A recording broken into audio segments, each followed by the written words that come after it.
మంత్రి గారికి, మరి వేదిక మీద ఉన్న గౌరవ ఎంపీ గారు రఘునందన్ రావు గారికి, మరి దేశపతి అన్న గారికి, డాక్టర్ యాదవ్ రెడ్డి ఎమ్మెల్సీ గారికి, మరి గౌరవ కలెక్టర్ గారికి, కోదండరెడ్డి గారికి, మరి మా మాజీ శాసన మండలి సభ్యులు రాములు గారికి, మరి వేదిక మీద ఉన్న మరి మార్క్ఫెడ్ అధ్యక్షులు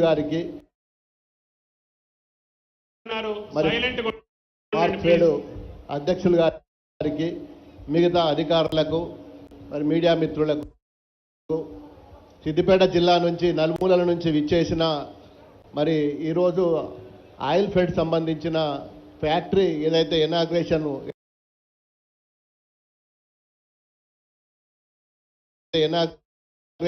ఎల్లుండి ఉంది కాబట్టి దాని గురించి వివరాలు తెలుసుకోవడానికి, స్టాల్స్ చూడడానికి విచ్చేసిన ఆయిల్ ఫామ్ రైతులందరికీ కూడా పేరు పేరున నా యొక్క వందనాలు, అభినందనాలు. ఈరోజు సిద్దిపేట జిల్లాలో గతంలో తేమ శాతం తక్కువ ఉండడం మూలంగా, మరి ఇప్పుడు కాళేశ్వరం ద్వారా మరి ఇన్ని ప్రాజెక్టులు కట్టుకున్నాం కాబట్టి మన సిద్దిపేట జిల్లా ఈరోజు ఎక్కడ చూసినా సస్యశ్యామలంగా పచ్చగా ఉండడం మూలంగా తేమ శాతం పెరిగి ఈరోజు మరి ఆయిల్ ఫామ్ తోటలకు అనువైన వాతావరణం ఏర్పడిందంటే మరి దానికి మూలము మన కాళేశ్వరం ప్రాజెక్టు. గతంలో కాళేశ్వరం ప్రాజెక్టు కోసం పనులు స్టార్ట్ అయినప్పుడు మరి ఆయిల్ ఫామ్ గురించి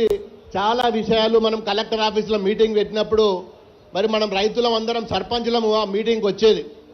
మా సర్పంచులు అనేది అప్పుడు మీటింగ్లో గౌరవ మంత్రి గారు, మాజీ మంత్రి, ఇప్పుడు మాజీ మంత్రి అయినా అప్పుడు మంత్రి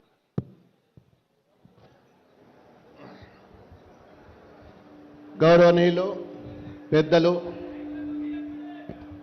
వ్యవసాయ శాఖ మంత్రివర్యులు, నాకు పెద్దన్న లాంటి వాడు తుమ్మల నాగేశ్వరరావు గారికి, అదేవిధంగా గౌరవనీయులు మరి స్థానిక శాసనసభ్యుడు హరీష్ రావు గారికి, మరి మా శాసన మండలి సభ్యులు, శాసన మండలి చైర్పర్సన్ గుత్తా సుఖేందర్ రెడ్డి గారికి, మరి శాసన సభ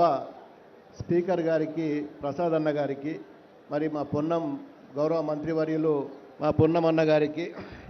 మరి అదేవిధంగా మరి శ్రీహర్ అన్న గారికి, గౌరవ మంత్రి గారికి, మరి వేదిక మీద ఉన్న గౌరవ ఎంపీ గారు రఘునందన్ రావు గారికి, మరి దేశపతి అన్న గారికి, డాక్టర్ యాదవ్ రెడ్డి ఎమ్మెల్సీ గారికి, మరి గౌరవ కలెక్టర్ గారికి, కోదండరెడ్డి గారికి, మరి మా మాజీ శాసన మండలి సభ్యులు రాములు గారికి, మరి వేదిక మీద ఉన్న మరి మార్క్ఫెడ్ అధ్యక్షులు గారికి, మిగతా అధికారులకు, మరి మీడియా మిత్రులకు, సిద్దిపేట జిల్లా నుంచి నలుమూలల నుంచి విచ్చేసిన, మరి ఈరోజు ఆయిల్ ఫెడ్ సంబంధించిన ఫ్యాక్టరీ ఏదైతే ఇనాగ్రేషన్ ఎల్లుండి ఉంది కాబట్టి దాని గురించి వివరాలు తెలుసుకోవడానికి, స్టాల్స్ చూడడానికి విచ్చేసిన ఆయిల్ ఫామ్ రైతులందరికీ కూడా పేరు పేరున నా యొక్క వందనాలు, అభినందనాలు. ఈరోజు సిద్దిపేట జిల్లాలో గతంలో తేమ శాతం తక్కువ ఉండడం మూలంగా, మరి ఇప్పుడు కాళేశ్వరం ద్వారా మరి ఇన్ని ప్రాజెక్టులు కట్టుకున్నాం కాబట్టి మన సిద్దిపేట జిల్లా ఈరోజు ఎక్కడ చూసినా సస్యశ్యామలంగా పచ్చగా ఉండడం మూలంగా తేమ శాతం పెరిగి ఈరోజు మరి ఆయిల్ ఫామ్ తోటలకు అనువైన వాతావరణం ఏర్పడిందంటే మరి దానికి మూలము మన కాళేశ్వరం ప్రాజెక్టు. గతంలో కాళేశ్వరం ప్రాజెక్టు కోసం పనులు స్టార్ట్ అయినప్పుడు మరి ఆయిల్ ఫామ్ గురించి చాలా విషయాలు మనం కలెక్టర్ ఆఫీస్లో మీటింగ్ పెట్టినప్పుడు మరి మనం రైతులం అందరం సర్పంచులం ఆ మీటింగ్కి వచ్చేది. మా సర్పంచులు అనేది అప్పుడు మీటింగ్లో గౌరవ మంత్రి గారు, మాజీ మంత్రి, ఇప్పుడు మాజీ మంత్రి అయినా అప్పుడు మంత్రి గారు హరీష్ అన్న గారు, మా సర్పంచులు అనేది sir Harish Rao sir meeting పోతే ప్రతి ఒక్కళ్ళు పట్టుకొని ఫామ్ ఆయిల్ పెట్టు అంటారు సార్. మేము రామ్ సార్ అనేది. ఇప్పుడు ఆ ఫామ్ ఆయిల్ వాల్యూ ఏందో, ఫామ్ ఆయిల్ విలువేందో, ఇప్పుడు కాళేశ్వరం వచ్చిన తర్వాత, ఇన్ని ప్రాజెక్టులు కట్టిన తర్వాత, తేమ శాతం పెరిగిన తర్వాత ఈరోజు మన సిద్దిపేట జిల్లాలో ఖమ్మం జిల్లా తర్వాత రెండో స్థానం సంపాదించుకున్నామంటే మరి ఆ ఘనత అప్పటి మన ముఖ్యమంత్రి కేసీఆర్ గారిది, మన జిల్లా మంత్రి హరీష్ రావు గారి కృషి ఏదైతుందో మరి ఇప్పుడు కనబడుతుంది మనందరికీ కూడా. మరి ఏది ఏమైనా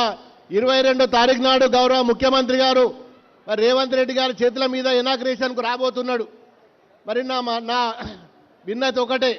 మేము గ్రామాలలో పోయి చాలామంది రైతులను అడుగుతున్నాం, బాబు మీరు పామ్ ఆయిల్ చెట్లు పెట్టుకోవచ్చు కదా, తోటలు పెట్టుకోవచ్చు కదా అంటే వాళ్ళు ఒకటే సమాధానం చెప్తున్నారు, సారు 5 సంవత్సరాల వరకు మరి మేము బతకాలి, మరి మా పంటకు ఏ విధంగా మేము బతికేది ఏ విధంగా, మరి మా 5 సంవత్సరాలకు ఇబ్బంది అవుతుందని చెప్పడం జరుగుతున్నది. మరి నేను ఏమంటున్నా అంటే ప్రభుత్వం ఏదైతే ఈ ఫామ్ ఆయిల్ కొత్తగా పెట్టుకునే రైతులు ఎవరైతే ఉన్నారో 5 సంవత్సరాల వరకు పంట చేతికి రాదు. మరి ప్రభుత్వం ఈ రైతులు ఎవరైతే ఫామ్ ఆయిల్ పెట్టుకోవడానికి ముందుకు వస్తారో ఆ 5 సంవత్సరాల వరకు మరి వారికి జీవనోపాధి కల్పించడానికి కొంత మరి వారికి ఆర్థిక సహాయం అందించినట్టయితే ఖచ్చితంగా ఇంకా చాలా మంది రైతులు కూడా ఈ ఫామ్ ఆయిల్ తోటలు పెట్టుకోవడానికి ముందుకు రావడం జరుగుతున్నది. మరి గౌరవ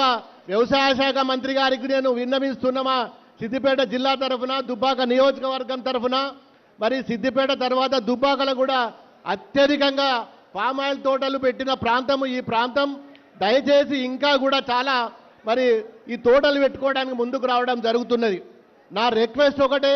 5 సంవత్సరాల వరకు వాళ్ళకి ఆదాయం ఏమీ ఉండదు కాబట్టి మరి వారి బతకడం కష్టం కాబట్టి మరి వారికి ఎంతైనా కొంత ప్రభుత్వం సహాయం చేస్తే ఖచ్చితంగా కొన్ని వేల ఎకరాలు మరి ఈ తోటలు పెట్టుకోవడానికి మరి చాలామంది ముందుకు వస్తారన్నా. దయచేసి మీరు దీన్ని అసెంబ్లీ సమావేశాల్లో దీన్ని ప్రత్యేకంగా బడ్జెట్ కేటాయించి ఈ ఫామ్ ఆయిల్ రైతులకు సహాయం చేయవలసిందిగా కోరుకుంటున్నా సార్. ఇంకొక విషయము, కాళేశ్వరం ప్రాజెక్టు ద్వారా మా దుబ్బాక నియోజకవర్గము ఉమ్మడి మెదక్ జిల్లాలనే అత్యధికంగా కాలువలు ఉన్నాయి. అత్యధికంగా మరి మొన్న కూడా వరి పండిన ప్రాంతంలో ముందు వరుసలో ఉన్న నియోజకవర్గం దుబ్బాక నియోజకవర్గం. చాలా మట్టుకు మరి ఏదైతే మెయిన్ కెనాల్స్ అయినాయో అప్పుడు ప్రాజెక్టు కట్టినప్పుడు ఇప్పుడు మరి పిల్ల కెనాల్లు, సబ్ కెనాల్స్, డిస్ట్రిబ్యూటర్ కెనాల్స్ ఇంకా పూర్తిగా లేదు. దయచేసి మీరు ఈ మా దుబ్బాక నియోజకవర్గం సంబంధించిన 5 కాలువలను పూర్తి చేసి సబ్ కెనాల్స్ను డిస్ట్రిబ్యూటర్ సంబంధించిన పూర్తి చేసినట్టయితే కొన్ని వేల ఎకరాలు మరి పామాయిల్తో పాటు మరి మిగతా పంటలు పండించుకోవడానికి పూర్తిగా అనువైన ప్రదేశము. దయచేసి గౌరవ ముఖ్యమంత్రి గారు 22వ తారీఖు నాడు వస్తుంది కాబట్టి వారి దృష్టికి తీసుకెళ్లి ఈ మల్లన్న సాగర్ ద్వారా కాలువలు పూర్తి చేసి పూడికెళ్ళి తీసి కాలువలు పూర్తి చేసినట్టయితే పూర్తి స్థాయిలో పంట పెట్టుకోవడానికి అనువుగా ఉంటుంది. మా రైతులు ఎంతో మంది ఎదురు చూస్తున్నారు, పంటలు వేసుకున్నారు, ఇబ్బంది పాలవుతున్నారు. దుబ్బాక నియోజకవర్గంలో 100% మరి వ్యవసాయం సంబంధించిన 8 మండలాలలో పూర్తిగా ఆధారపడ్డ రైతులు ఉన్నారు. కానీ దయచేసి మా తుమ్మలన్న గారు నేను రిక్వెస్ట్ చేస్తున్నా, ఒకటేందో కాలువలు, రెండవది 5 సంవత్సరాల వరకు పామాయిల్ పండించే పంటకు ఖచ్చితంగా పామాయిల్ ఇంకా ముందుకు వస్తారని చెప్పి ఆశిస్తూ మరి నాకు అవకాశం ఇచ్చిన పెద్దలందరికీ మరొకసారి ధన్యవాదాలు తెలుపుకుంటూ జై తెలంగాణ. గౌరవ పార్లమెంట్ సభ్యులు